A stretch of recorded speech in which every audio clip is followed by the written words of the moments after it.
Hello and welcome back to yet another installment of Fedora Fiction Podcasts, YouTube edition. If you've been following along, and it's always a good idea if you're interested in this to click subscribe, and that way, every time uh, I manage to record a new installment, you'll be notified and won't have to come looking for it. As I was saying, anyway, we're reading from my novel Throwback, Book 1, Aries Triumphant. We are up to Chapter 10, Who's on First? A message. It was a statement, not a question.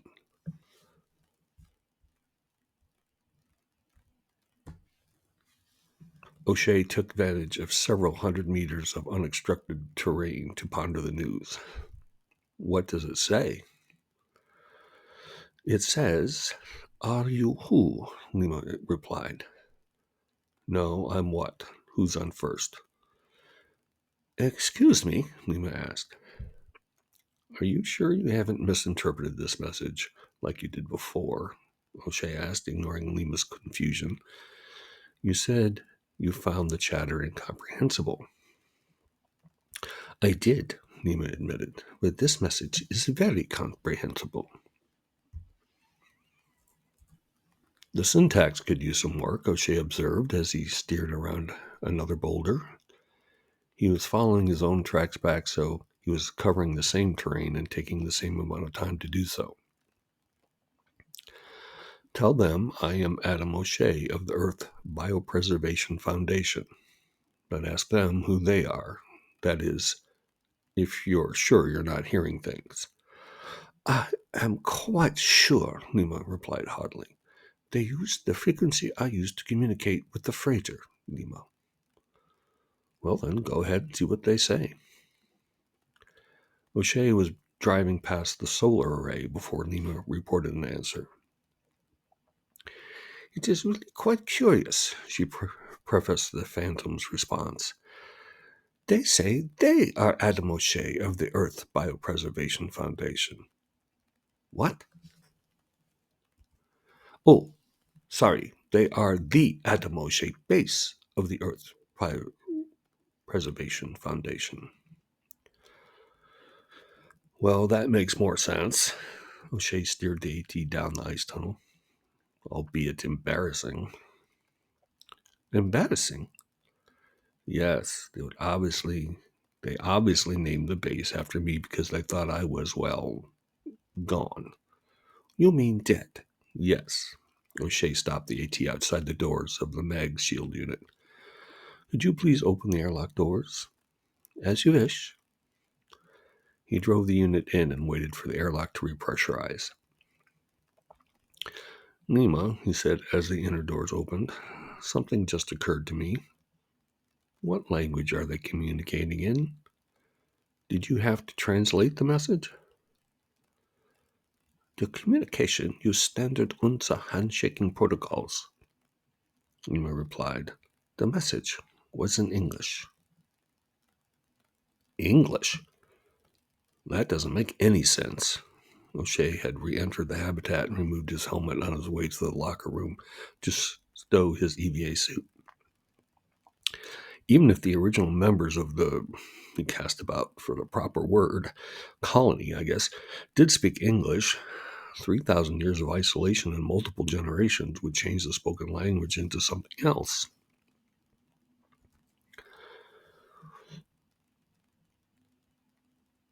He removed and stowed his suit before returning to the kitchen to rehydrate a meal and a cup of coffee.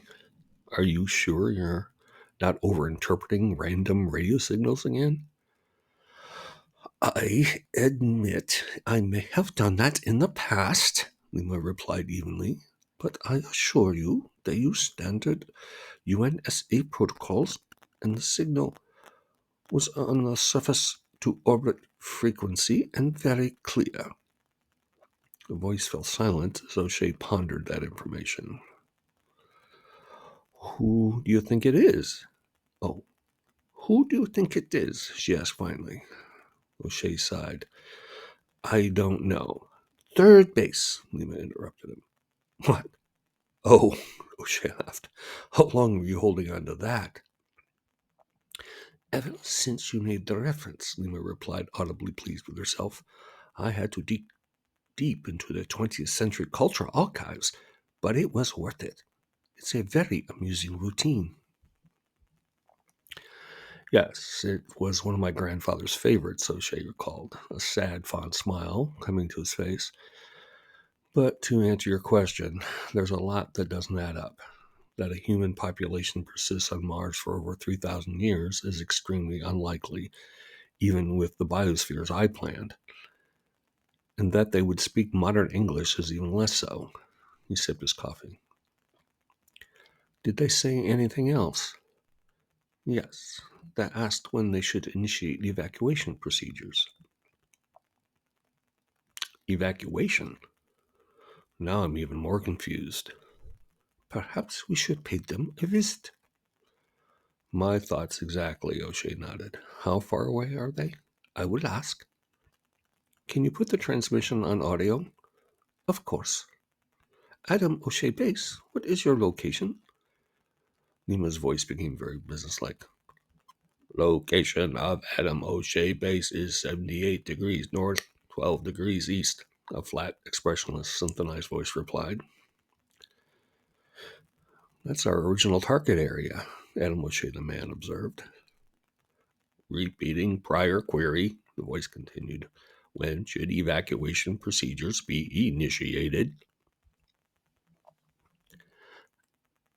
Adam O'Shea Base, this is Adam O'Shea.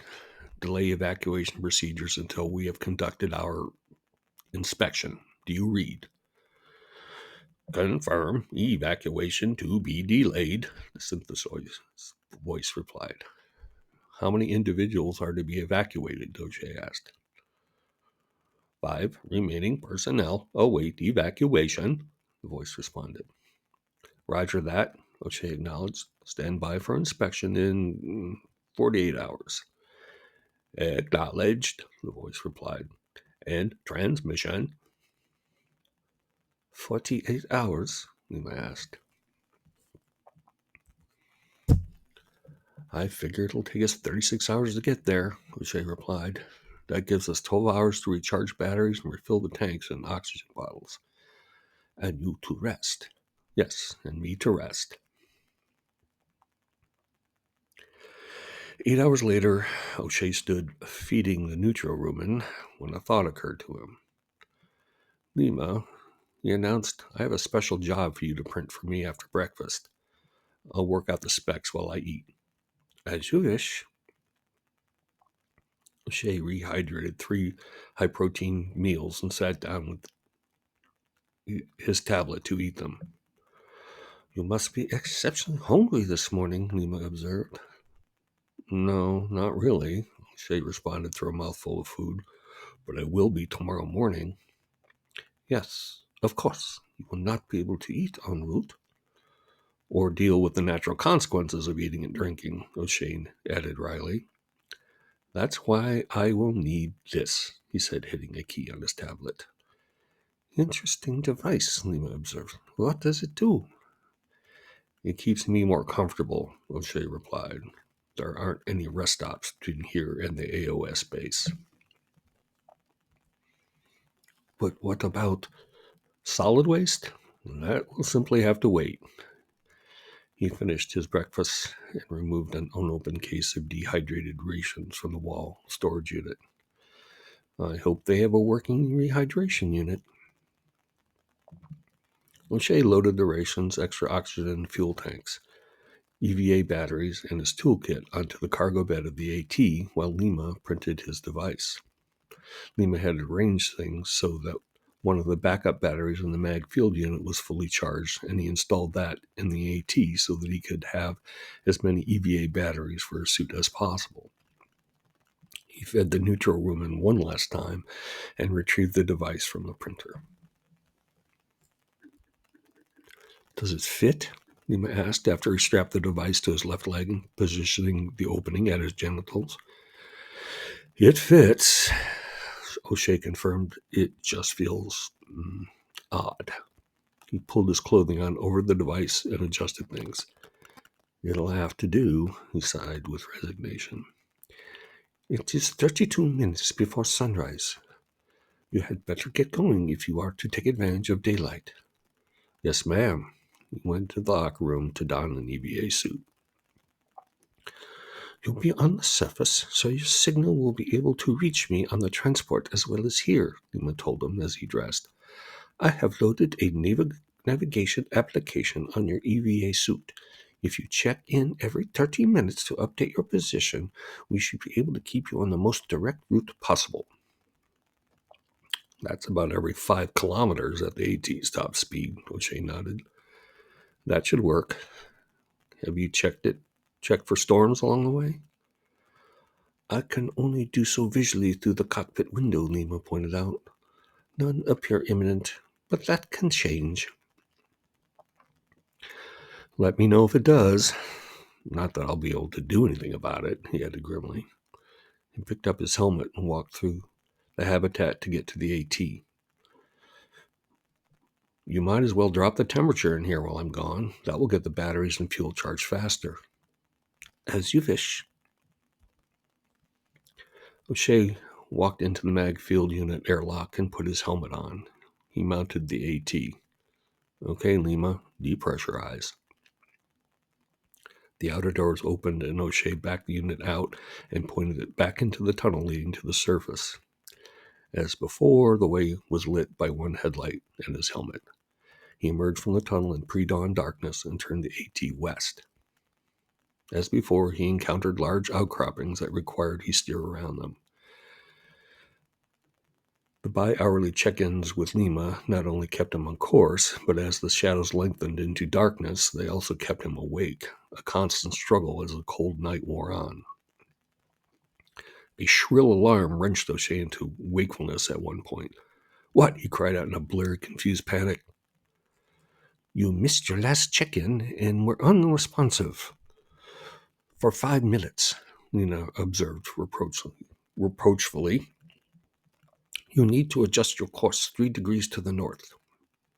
3 degrees north, he replied groggily, as his eyes already threatened to close and his head to nod. He shook himself upright. How much further? 107 kilometers, came the response. Only 10 hours and 23 minutes left, based on your average speed. 10 hours? You might as well have said 10 years, he countered dejectedly. It seemed only moments later that the shrill alarm aroused him again, with the attendant ephemeral effects of adrenaline. What? Did I miss another check-in? Yes, but more importantly, a storm. A small one by Martian standards, has formed to the east and is headed your way. You need to find some kind of shelter. How am I supposed to do this in the darkness? Geological survey maps indicate a large outcropping 2 kilometers to the northwest. Adjust your course another 3 degrees to the north and get there as fast as you can. Take shelter on the west side. This baby only goes 10K an hour, O'Shea reminded her. Is that going to be fast enough? By my calculations, you will have 19.6 seconds to spare. That much? And here I thought I was in trouble. The prospect of being caught in a Martian dust storm was enough to keep O'Shea conscious, and he stared into the darkness, hoping to catch sight of the outcropping Lima told him was out there. Though the atmosphere was thin, it was substantial enough to drive the red dust he knew was all around him to a very high and potentially fatal velocity. The outcropping seemed to lurch out at him as it came into range of the one headlight, and O'Shea was more than a little dismayed to see that it barely topped 3 meters in height. He steered around the southern end of the formation and pulled the AT as close to the western side as he could.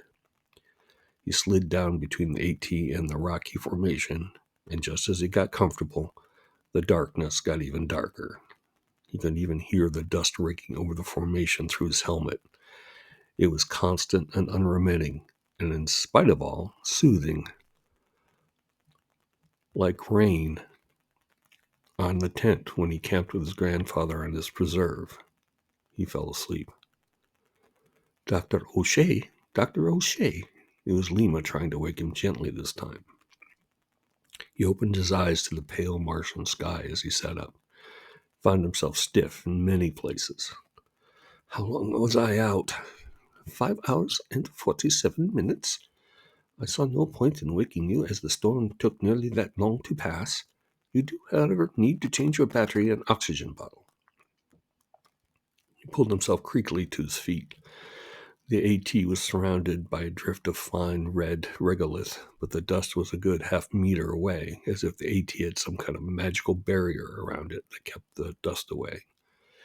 He found the extra batteries and oxygen bottles on the cargo bed and switched them out. There's only one left of each, he noted to Lima. We can't afford any more delays. If the AT had a magical barrier during the storm, it no longer functioned, as it had to plow through the drift of regolith and others, as O'Shea steered it toward the AOS base. Indeed, he encountered many drifts of the red dust as he made his way west, as if the storm of the previous night was a blizzard of red snow. His nap had done little to reduce his fatigue and nothing to reduce his hunger. His head ached and his mouth was dry. Nima had to resort to the shrill alarm several more times before she announced relief in her voice, evident to even O'Shea in his exhausted state, that the AOS base was only another 100 meters. The sun was setting and casting long shadows, and O'Shea peered ahead into the gloaming. I don't see anything, he protested. Are you sure your eyes are open? Nima prodded. Yes. No. O'Shea shook his head. Oh, yeah, I think I see. It looks like an ag dome. More domes became visible as they approached. If they followed your layout plan, Nima observed, the habitat should be 23.6 meters to your left. O'Shea complied, passing the domes whose panels were opaque in the darkness, and he soon saw a familiar-looking structure with battered communication and solar arrays on its roof. He stopped the AT just outside the airlock door. Open the doors, please, Lima. I'm sorry, Dr. O'Shea, but I can't do that. I'll inform the base that we are here and ask them to. O'Shea must have drifted off because he awoke to Lima calling his name loudly. Dr. O'Shea, the doors are open. Oh, thanks, he mumbled as he steered the AT into the airlock. The airlock was dark, and as he waited for repressurization, asked Lima, why aren't there any lights? I'm told that the lights have not been working for some time due to resupply problems, Lima reports dryly. I have been assured that the heat is working and the rest of the habitat has some working lights. The inner door of the airlock opened, and O'Shea clumsily dismounted, almost fell actually, from the AT and entered the dimly lit but familiar-looking habitat. He removed his helmet and EVA suit and made a beeline for the toilet. That's much better, he said, emerging. Now, does the rehydration work in you? The rehydration unit is functional, a flat, inflectionless, synthesized voice replied. There are few rations, however. No problem, O'Shea replied. I brought my own. He went back out to the dark airlock and felt around the cargo bed for the case of rations. He carried it back to the kitchen area and tore it open, placing the first package he could grab into the rehydration unit. Where is everybody? He asked as he waited. I thought there were 5 people here. Dr. Zhang and remaining staff await evacuation, the synthesized voice replied. Yes, O'Shea replied patiently, but where are they waiting evacuation? They await evacuation in their stasis units. Well, that ends chapter 10. Who's on first? As I will constantly remind you, these books, as well as others, are available from Amazon.com/author/Tom Goss. I'm Tom Goss. Thanks for listening.